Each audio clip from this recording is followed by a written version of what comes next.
guys, so it's my second day na mag-inject na gamot. Feeling ko ito yung para dumagdag lalo ang egg cells ko. So ito yung pinakita ko dun sa last vlog namin na ini-inject siya sa ilalim ng pusod. Dito sa may, dito sa may, yan, ito. Sa ilalim ng tiyan.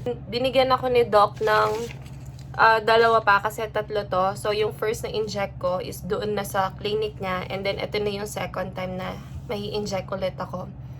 And, ito na naman. Inject na naman tayo, guys. Pinaka-hate ko to. And of course, may iniinom din akong gamot. Ito. Naubos na siya. Kasi alam ko hanggang 29 hanggang kagabi lang to, guys. So, ngayon, 30. May 30 and 31, yun na yung sunod-sunod na pag-i-inject ko. Today and tomorrow mag-i-inject ako. So, let's see. Sana maging effective. Okay, let's go. O nga pala guys, si JM yung mag-i-inject sa akin dahil hindi ko kayang inject ang sarili ko. Natatakot ako. At kapag ini-inject niya ako, I make it to the point na hindi ko siya tinitignan. Diba? So, ito yung papasok kong syringe sa'yo. Oh, grabe ka. Ito yun. Ito yung syringe. Ito lang yung panglipat lang niya ng mga ito. Yun, kukunin niya dito. And then, yan. Tignan natin. Papakita ko yung process sa inyo. Okay? Let's start. So, prepare ko lang.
On the way na kami kay Dr. Cossy. This is our second checkup.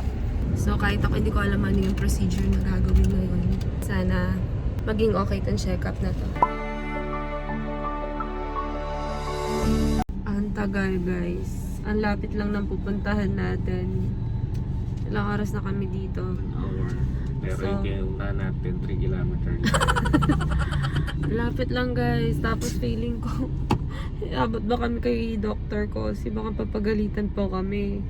So, mag-update kami, guys, pagdating namin kay Doc. Sana maabutan namin. Hopefully. A few moments later.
Hi guys! So kakatapos lang namin kay Dr. Cossy.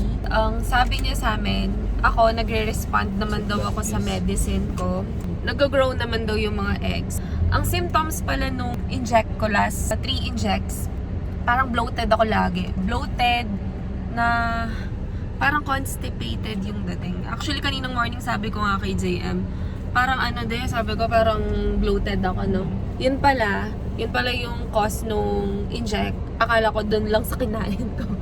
Anyway, medyo okay naman. Parang hindi lang maganda sa feeling na bloated ka, ganun. And yung check-up namin for today, may 2 injections pa ako na gagawin. So, kanina ginawa na yung injection, yung first.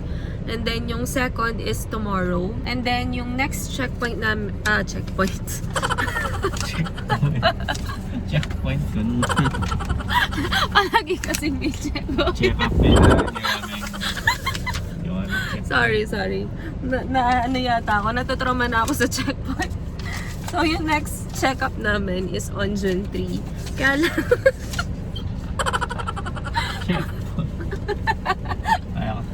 Punta ka doon sa checkpoint ako mag-check up. so, yun. Nasaan na ba ako? Nawala tuloy ako. Ano ba yan? Yung next check-up is June 3 and ang sabi naman nila kay JM, dahil nalaman nila recently, February this year, nagkaroon kasi ng infection si JM. Na-emergency siya that time. Ang result dun test niya is sepsis na infection. Parang sa dugo siya, guys. Anong pakiramdam mo nanda?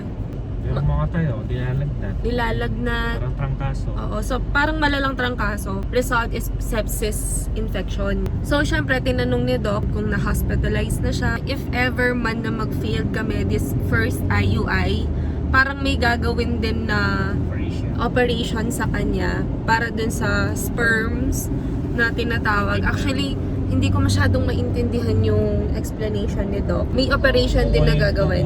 Kukunin yung sperm ko, magtitest sila kung titignan nila kung hindi siya naka-affect dun sa nung na-hospitalize.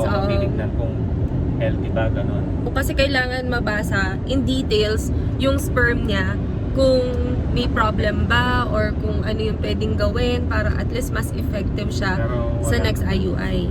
Pero hopefully, sana this first IUI, malaki naman ang hope namin na magpa-positive na. Kasi kailangan naman laging positive yung iniisip natin para yun yung lumabas, di ba? Mag-a-update pa rin kami from time to time sa lahat ng mga check-ups namin para at least kung sino man yung kamukha namin na pinagdadaanan sa lahat ng mga newlyweds, makatulong kami, guys. Malay nyo, ito din yung maging way ninyo para magkaroon na rin kayo ng baby. So yeah, hopefully, road to positive, okay? The next day.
ko alam kung ilang inject na to, guys. Parang na-immune na yata ako sa injection. Hi guys, kakatapos lang ng check-up. Paalis na kami kay Doc. Good news naman guys, kasi may nakita akong egg na lumalaki na. And isa lang yung egg na lumalaki. Pero sabi nga ni Doc, yun lang naman yung gusto namin i-achieve. Kahit isa lang, at least meron nagre-response. Nag-incheck ako ngayon. Meron pa tomorrow. Siguro mga around ganito din, mga lunchtime namin i-inject. And then meron tayo ng gabi. Exact 9 p.m. Kasi kailangan exact daw yung 36 hours until Saturday. Dahil Saturday gagawin yung procedure nung IUI. So, hindi ko alam paano yung procedure na yon. Kinakabahan ako at the same time excited. Kasi nandun na yung guts namin na sana after that procedure mag-positive na din. Yes, magpunga na sila. Yes, so pray for us. I hope mag-positive talaga. Sana positive na after the procedure. But of course, nire-ready din namin yung sarili namin na kahit hindi mag-positive, we'll just keep on trying and trying na din. So, kailangan mag-relax din after. Yeah, kailangan namin mag-relax muna kasi hindi muna pa pwede yung stress. Kasi nga, yan, malapit na yung procedure namin. Kailangan chill lang. I'm gonna end this vlog. Para dun sa IUI, maggagawa kami ng another vlog para doon. Kaya please abangan ninyo, malay natin. Ito na yung pinaka-good news natin. So, yeah, thank you for watching guys. And I hope mag-subscribe kayo para maging updated kayo sa lahat ng mga videos pa na i-upload namin. So, road to positive na tayo, Team Gen GM. So, thank you for watching guys!